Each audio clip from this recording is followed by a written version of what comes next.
Umar nih menurut bahasa. Karena apa? Sholat tarawih Nabi kerjakan dengan 11.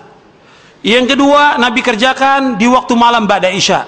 Nabi kerjakan di waktu malam. Dan tidak ada yang beda. Karena apa? Karena Nabi mengerjakan sholat tarawih. Kemudian Nabi tinggalkan. Nabi tinggalkan ketika malam yang keempat. Karena apa? Khawatir diwajibkan. Nabi tinggalkan bukan meninggalkan salat tarawih, tapi Nabi khawatir diwajibkan salat tarawih itu.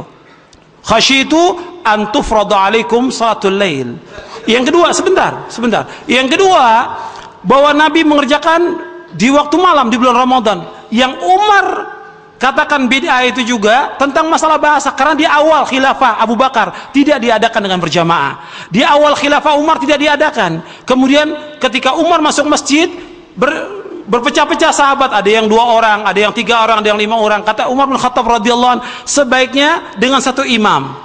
Kemudian malam berikutnya Umar masuk ke masjid dengan 1 imam, Ubay bin Ka'ab. Umar mengatakan, menurut penjelasan Ibnu Rajab, perkataan secara bahasa, ni'mal bid'atu hadhihi.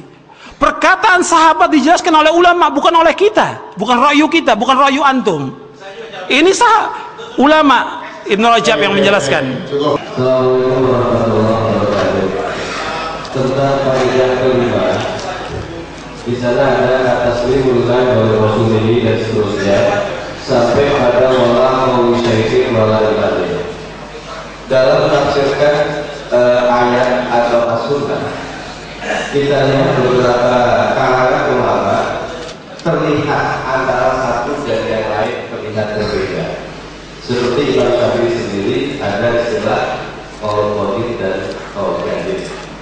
Kemudian permasalahan itu ketika terjadi perselisihan faruddu ilallah wa rasul.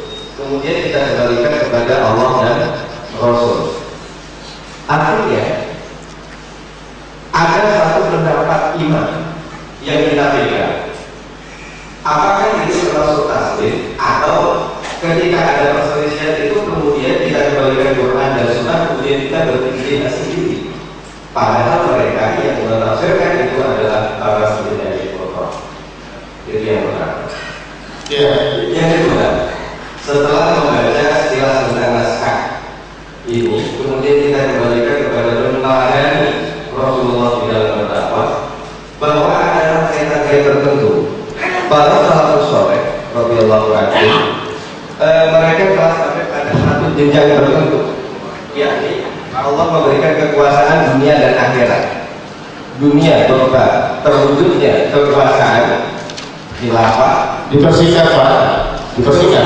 Bagaimana agar gerakan sunnah ini menunjukkan giginya, yaitu asyidda'u 'alal kufar ruhama bainahum, bukan hanya nerima saja dengan sistem hidup yang tidak sesuai dengan ruh dari Islam, yaitu ya, cukup ya. Tadi pertanyaan yang masuk yang berkaitan dengan perbedaan di antara para a'immah dalam menafsirkan satu ayat Al-Quran. Perbedaan itu bisa saja ada, dijelaskan oleh Syekhul Islam Ibnu Taimiyah dalam Muqaddimah Ushul Tafsir.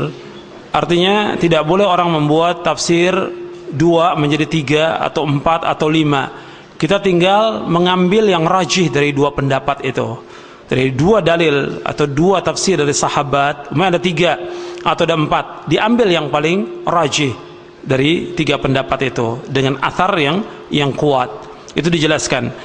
Dan juga tadi pertanyaan Bapak tadi, bahwa di poin yang ke-7, bahwa kita tidak pernah menyalahkan para imam.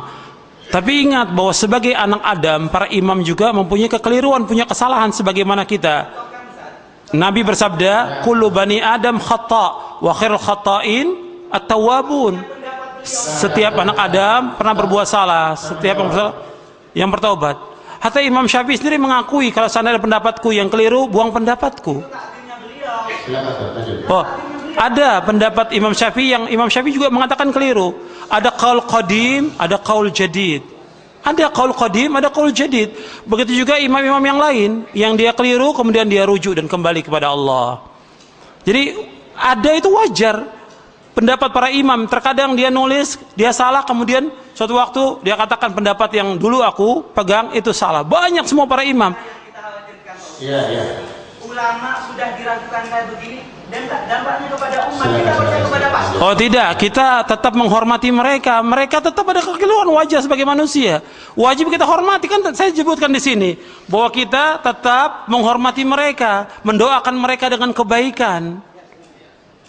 Dijelaskan oleh para imam tentang masalah ini.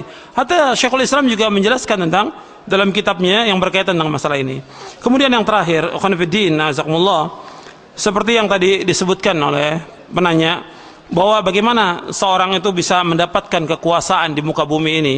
Ya, kekuasaan di muka bumi, kemuliaan, ya dengan kembali kepada Al-Quran, kembali kepada sunnah, dengan ittiba kepada Rasulullah, dengan mentauhidkan Allah SWT. Sebab di antara yang membuat kelemahan umat Islam sekarang ini, perbuatan dosa dan maksiat. Dan dosa yang paling besar, yang pertama syirik kepada Allah, yang kedua menyalahi sunnah Rasulullah SAW. Itu dosa yang paling besar. Maka kembalinya dengan apa? Dengan ittiba kepada Rasulullah, baik dalam masalah akidah, ibadah, akhlak, muamalah, dan yang lainnya. Ya itu saja, saya pikir cukup. Sama aja jawabannya. Iya, saya pikir cukup sampai di sini. Itu yang bisa saya jawab, dan kurang lebihnya saya mohon maaf. Wassallallahu nabiyana Muhammadin sallallahu alaihi wasallam.